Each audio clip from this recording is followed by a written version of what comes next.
What's up, everybody? Welcome to the Pick Six Podcast, Week 4, look ahead, early line preview. Very succinct title. I'm Brinson, joined by John Breech, as we are every single Sunday evening to break down next week's lines. We're going to travel into the future and tell you who to bet on before you even finish watching Week 3 football. And we're going to start with, Breech, there's not much else you can say about it except it's a scorcher.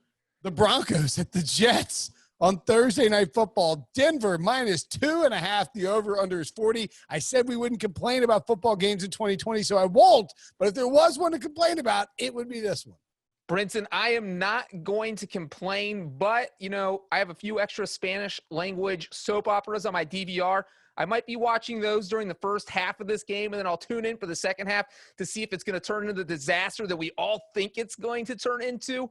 I don't know how the odds makers decided who to give points to. I know the Broncos are favored by 2.5, but this is just a really weird game because of how bad these two teams have looked, especially the Jets. I mean, the Jets are crashing. They've looked horrible all season. The one thing I will say about the Broncos is that they have been playing tough for the most part. We saw in Week 1, they could have beaten the Titans if a few plays had gone their way, a few more plays. Week 2, they could have beaten the Steelers if a few plays had come their way. So they had looked good. And then obviously disaster against Tampa Bay. I think what I'm saying here is that at least the Broncos look competitive, and I will take a competitive team over a crashing Jets team all year. So I like the Broncos to cover here.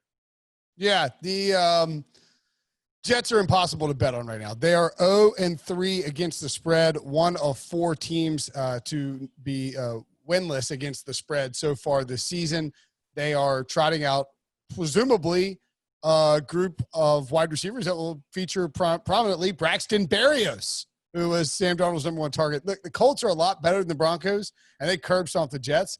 But if you have a semi-decent defense, you can lock down Adam Gase's team, and they're just not good. They can't score, and Denver does have a decent defense, and they play hard. They, like you said, they've been in these games. I mean, they were overmatched by the Buccaneers on Sunday, but not in the way that the Jets were. So I think I would probably lean towards the Broncos as well. 40 is such a low total, but I think we could see these teams go under, maybe. I don't know. I don't think you want to mess with it. Maybe just take the Broncos. You can't bet on the Jets. The Jets are just the worst team in football by a wide margin. A much more exciting game on Sunday. I believe it's on CBS. I assume it's on CBS. The Pats at the Chiefs. The Chiefs, Patrick Mahomes, Andy Reid, favored by 7 points over Bill Belichick and Cam Newton.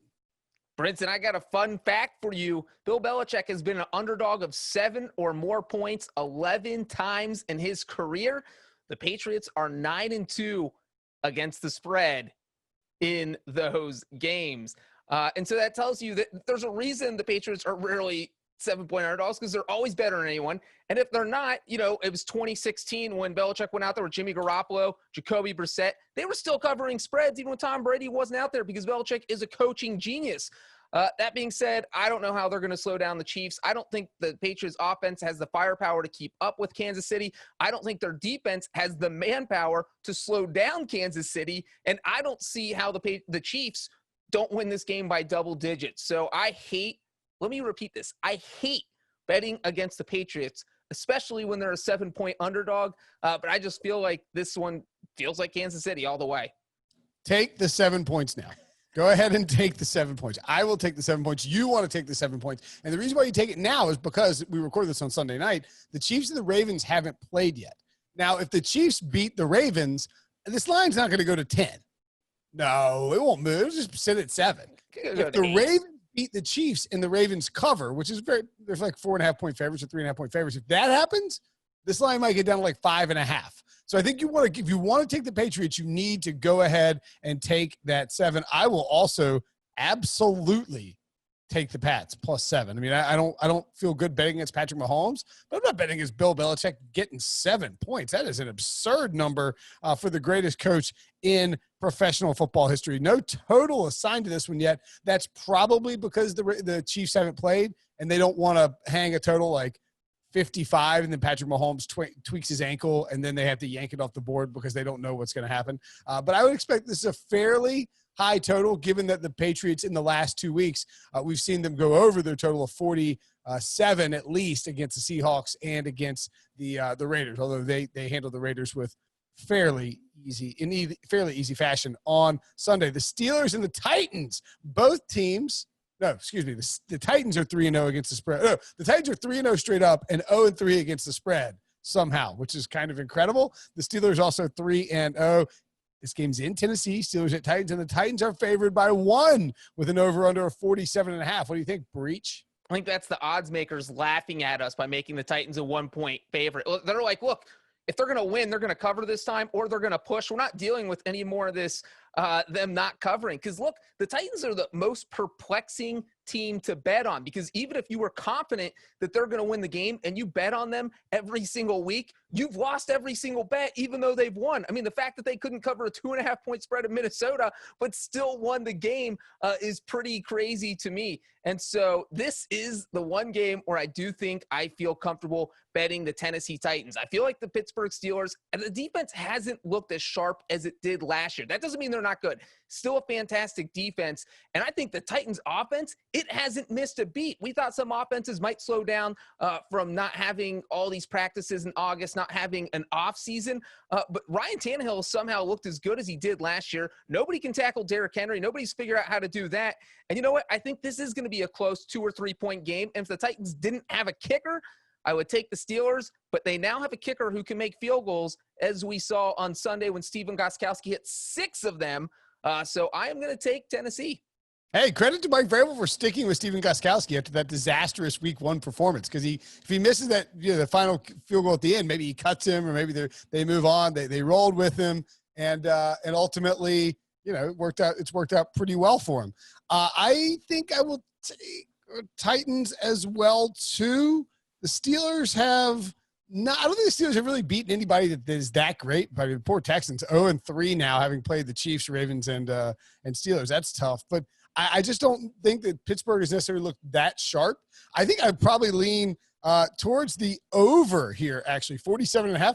Tennessee is just giving up points to everybody. Tennessee's defense is not stout at all. They're not slowing anybody down, and they will produce some points because Ryan Tannehill is very efficient, and Derrick Henry has run the ball quite well. So I will go over 47.5 here on Titans and Steelers on the look ahead. And again, it just comes down to who do you think will win. I'm not prepared to fade the Steelers entirely yet, but that would be my lean. Speaking of those Texans, they are somehow favored by 4, despite being 0-3, hosting the Vikings on Sunday. The total there, 51.5.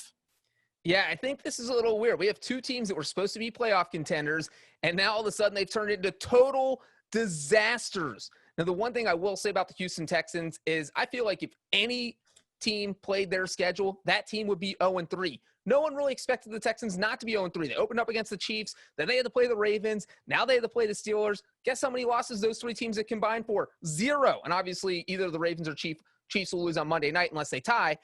So I think the Texans are actually a good team. The Vikings, they just look a little lost out there. The offensive line's not doing a great job of protecting Kirk Cousins. The defense hasn't figured anything out at all. I mean, Ryan Tannehill shredded them on Sunday. I think the Texans have the better quarterback in this game. I think they have the better defense, and I think they have the better team. So I like Houston to win this and cover, and I like them even more because it's in Houston. I am with you on Houston. I think that the Texans are the team to play here. As you pointed out, their opponents have been awesome. They probably played the 3 best teams in the AFC in Pittsburgh, Baltimore, and Kansas City. We have not seen a ton from the Minnesota Vikings. I think that they can score, and I would probably look at this over as well. It is, of course, not surprisingly, a very high total, 51.5. But I don't think either one of these teams is slowing anybody down. And Minnesota has at least shown a willingness to get into a shootout if they need to. They can't stop anybody, and that's really the problem. Is that the Vikings defense has just fallen off a cliff completely. I will take the Texans as well and look towards the over in the spot. Sunday Night Football, the winless Eagles head to San Francisco to play, because they're winless. They have a tie, but they're winless, to play the 49ers, with the 49ers minus 6.5, their first game in 2 weeks, not on the MetLife turf. Over under here, 43, Breech. Brinson, what does it say about the Philadelphia Eagles that the odds makers have no idea who the 49ers quarterback is going to be in week 4. And yet they still made Philadelphia a 6.5-point underdog. To me, that is insane. That is totally, I would say, disrespect to Philadelphia, but they probably deserve all of it. The Eagles have not looked good at all. I would not throw any money on Philly because I don't trust them at all. And I don't think they're magically going to get better in a game where they have to play at night and they have to fly across the country to the West Coast. I'm just staying far away from Philly at all times. I'm not exactly comfortable with San Francisco because they have so many injuries right now. Maybe I take the under because the 49ers defense is so good and the Eagles offense has been struggling. But this is definitely one of those where I probably wait to see who's playing for the 49ers, but my lean would be to take San Francisco. I'll tell you something. The last 2 weeks, the 49ers should have gone, or the game should have gone under, and they've both gone over. We see the Jets and the Giants, and they locked both teams down. They blew both teams out, and the over still hit somehow. In this case, against the Giants, it was just the 49ers piling up points late in that game. The Giants had no interest in stopping them. The Eagles, look, you talk about not knowing who the 49ers quarterback is. Are we sure we know who'll be quarterbacking for the Eagles? Could it be Jalen Hurts? Oh, I don't know. Could it be? I mean, look, it wouldn't be surprising at all if Philadelphia at least thought about making a change at quarterback. Carson Wentz has been horrible. You had one good throw. They couldn't get moving in overtime. They couldn't score against the Bengals. No offense, Breech, but the Bengals are terrible on defense, and they couldn't do anything against them. Carson Wentz looked terrible. You can't back the Eagles right now. They will be desperate, but I think the 49ers are just a better coached team. And if Jimmy Garoppolo and George Kittle comes back, and I think that they probably will, I think they're maybe even been held out of caution. If they all come back and they're healthy, then I think you could see the 49ers roll up on what is a questionable Philadelphia team. All right, that's the show. That is the early week 4 look ahead. For John Breech, I'm Will Brinson.